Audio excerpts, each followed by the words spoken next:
I've been asked more times than I'd like to count. How long should I be an EMT, or what can I do to get ready regarding somebody entering a paramedic program? I wish there was some secret recipe of a what is needed as a one size fits all approach, but simply there isn't. EMS is a fast paced industry, as are the academic requirements. Now, picture this: you wouldn't start on a treadmill at its fastest speed and just hop right on, right? Well, no, because you're going to face plant. The treadmill starts running, you kind of start getting a timing for it, you start getting your leg moving, and then you go and hop on to it. That's the analogy for what I like to call academic momentum. So think about this: acid base balance is way easier to figure out than a life school balance. So sometimes the hardest part of academics is just figuring out how to be a student. Welcome to Profess EMS, the podcast dedicated to educating, training, mentoring, and inspiring EMS educators and providers alike. Whether you're looking to grow as an educator or prosper as a provider, sit back, open those neural pathways, and let's get to it.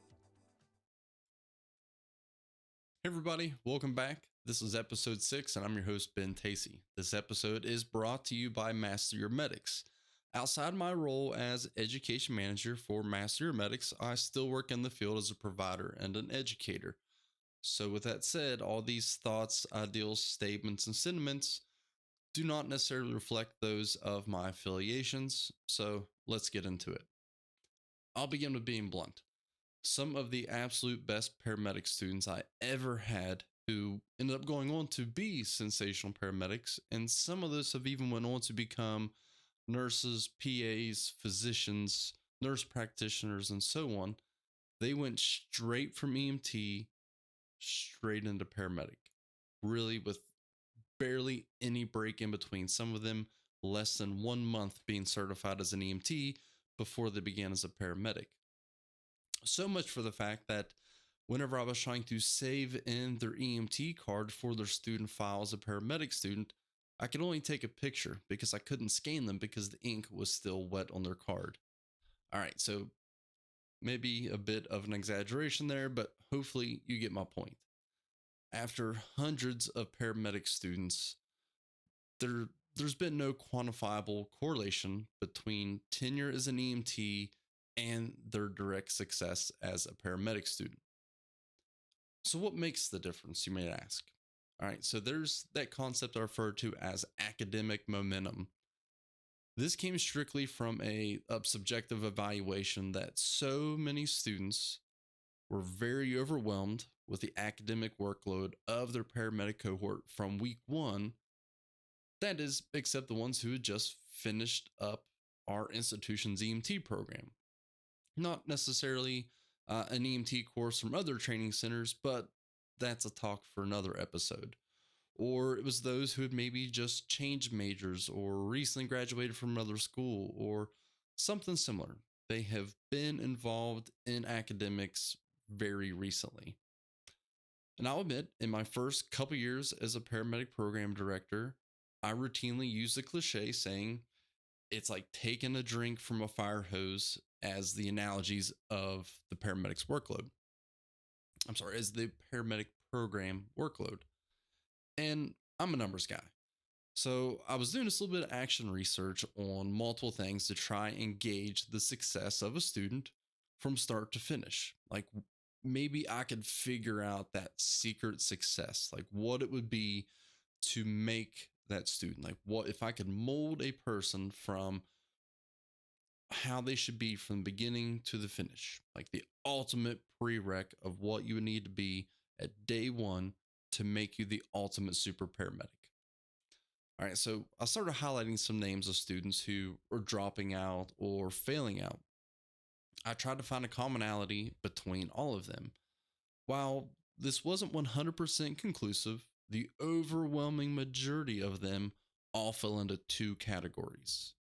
I either had no academics or studious work recently, or they were the last in, first out, meaning that they were the last ones, scooted in at the very last minute, didn't really know what they were getting themselves into, and they were the first ones to drop out. Like that, it was a whirlwind of an idea to enroll in paramedic program, and that whirlwind continued, and it just took them right back out the same door they just came in. Simply, these students were unprepared and had no momentum. So here's how I help those students get momentum. Now, as a disclosure, I used to have exact numbers from the implementations that I did based upon the action research that I did within that program. But since leaving my position as program director a few years ago, that data stayed on their server and not on mine, so I'll approximate. So, first thing was I set deadlines. The last date to apply and to be accepted would be an enough advancement for those students to begin their student orientation and complete all their enrollment prerequisites. Now, for those prerequisites, this is kind of where that momentum starts. This wasn't necessarily, academics. It wasn't having to have this course or any type of necessary like ACT score, SAT score, an A&P class, nothing related to that. But it was more of creating a familiarity and creating a sense of flow. Okay, so if you've ever heard of a flow state where you kind of psychologically get your body into this momentum and a pace, that's kind of what we created. Just more of getting a routine down and just kind of getting more of a sense of how they needed to function as a student. So in this orientation phase, students would have access to the whole institution's learning management system. So that meant all their user accounts, emails, and all that fluff was already squared away. So we were already getting through the first initial IT hurdles, right? So within that LMS, there were various assignments they had to complete by another deadline. Generally, that was laid out to be before the first day of class. And these assignments included such things as like requirements for clinical time. They had to provide copies of their health records, registration demographics for those clinical sites. So, like it was clinical sites, they needed all of this information about students that were coming. Well, we were already getting that stuff on the forefront, so our clinical sites were getting all the student information right away. So then they could be processing there. So then we weren't really having that hurdle to worry about of somebody else's pace being off. We developed these icebreakers. So they were introductory videos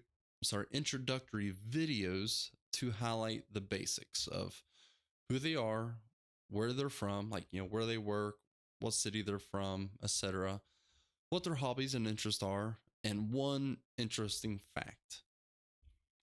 Also, there was introductory material to the program, like how to navigate the LMS, like an introductory walkthrough step-by-step video on how to navigate and go through the LMS, what all the links meant, where you could find everything you needed to, the course schedules, overall program requirements, breakdown of what the credit hours were, and how that really kind of tied into what the work expectations were for, how many hours I had to put in per week for studying, class time, clinicals, and so on. Just laid it all out black and white. All these assignments were built into other technologies that they would use. So like apps they would use for video recordings within the program is what they were using for their icebreaker. So there was an app that we used, which I've mentioned before, called Flipgrid. It's kind of based K through 12, but we would use that for students recording assessments, recording themselves doing like medical command call-ins or hospital call-ins, or just sample things, right? So if we had like major weather things, such things as like COVID, we were still able to kind of capture skills and recording from students. So to kind of gain familiarity with that program, that's where they would do their icebreakers at. The apps that they use for hosting asynchronous presentations is what the details of the program were hosted in. As I've talked on previous episodes, we used Edpuzzle. So the little introductory things, or I might record an icebreaker myself, or like when we go and break down the orientation of the class, the requirements, like stuff we may show day one of the class, all that stuff was recorded on Edpuzzle. So they're already gaining familiarity on how to use these apps and software and other programs. They had to submit their health records the same way they would any type of assignments that required attachments. So if we had them do, like team-based projects, and they had to have to scan and upload their presentations or their flow charts or whatever it was they made, they had already had experience doing that by submission of their health records and other documents that we required as an attachment in their orientation. Within that orientation and the process of building this momentum, we weren't teaching them really anything about EMS. We have a whole cadre of spectacular paramedics that could already do that as educators. We were just training them on how to be a student first, which, in all honesty, that seemed to be the hardest learning curve to the majority of the students.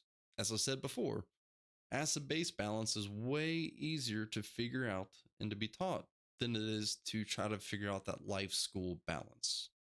Within this action research and just kind of overall evaluation of how these things worked in the years as it progressed and small minute changes that were made to phases of developing academic momentum for students. Here's some measurable and non-measurable things that I've found.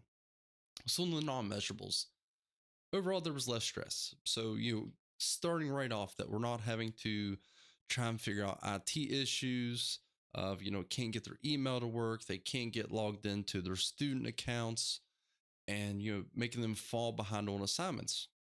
Because I mentioned before, the programs generally start wide open. You just come in, hey, I'm so and so, all right, let's get into it, and they'll just dive right into the work. But if they already can't get access to their emails, their learning management system, they're locked out for this or that, that inevitably just makes that student fall behind on day number one. So we were getting all those, kind of distracting factors taken care of ahead of time. They'd already have their books, supplies, and really all the necessities. So when they come to class, before that, we'd have students come to class like, well, what books do I need? We would assume that, that they're logging into their systems and this and that, and they're reading their syllabi and know what books to get, or they've contacted the bookstore, but we all know what assuming means, right? They kind of already had some familiarity with their classmates and the instructors. So by those means of the icebreakers, all of our instructors had to do the same thing. So they were already kind of coming in and seeing people's faces, because within those recorded things, they actually had to see everybody's face, and they kind of already knew something about them. There was familiarity with all the software and the apps and all the technologies that we would be using. So within those orientation phases, every app or technology that we would use somewhere within the program, they already had experience with it that they kind of figured out on their own pace at their own time. Overall, it just allowed us to focus 100% on academics and not administrative issues. And there was a lot less complaining, both from students and instructors, of having to do all the academic work and then do all these student support stuff on the side.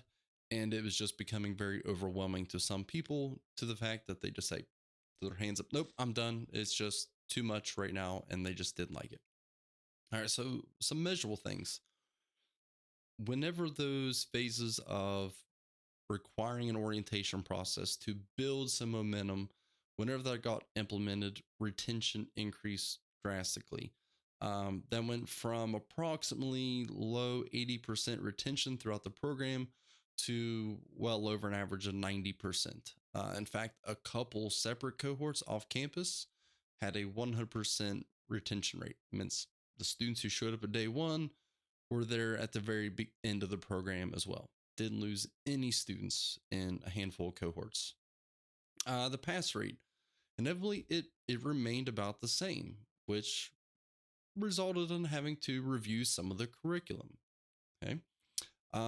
Enrollment increased. It was a steady climb as it was, but there wasn't many grumblings going around from the students who failed out and dropped out.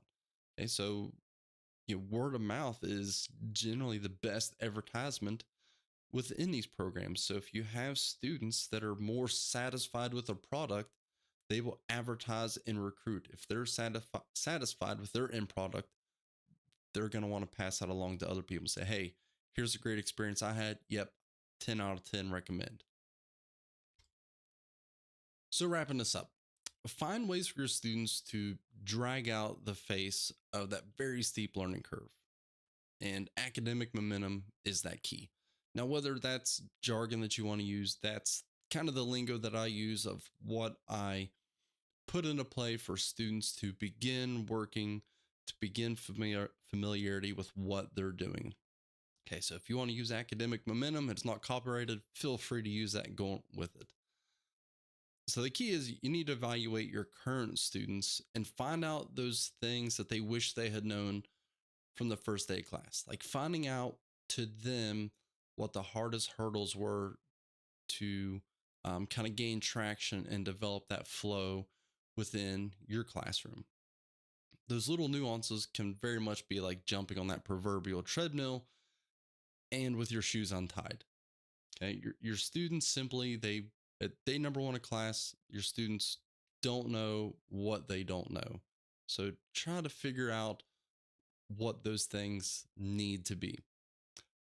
As an educator, just as you write an objective, figure out what they need by day one and find ways to instruct, assess, and evaluate what they do. So I'm Ben. I'll catch you guys on the next one.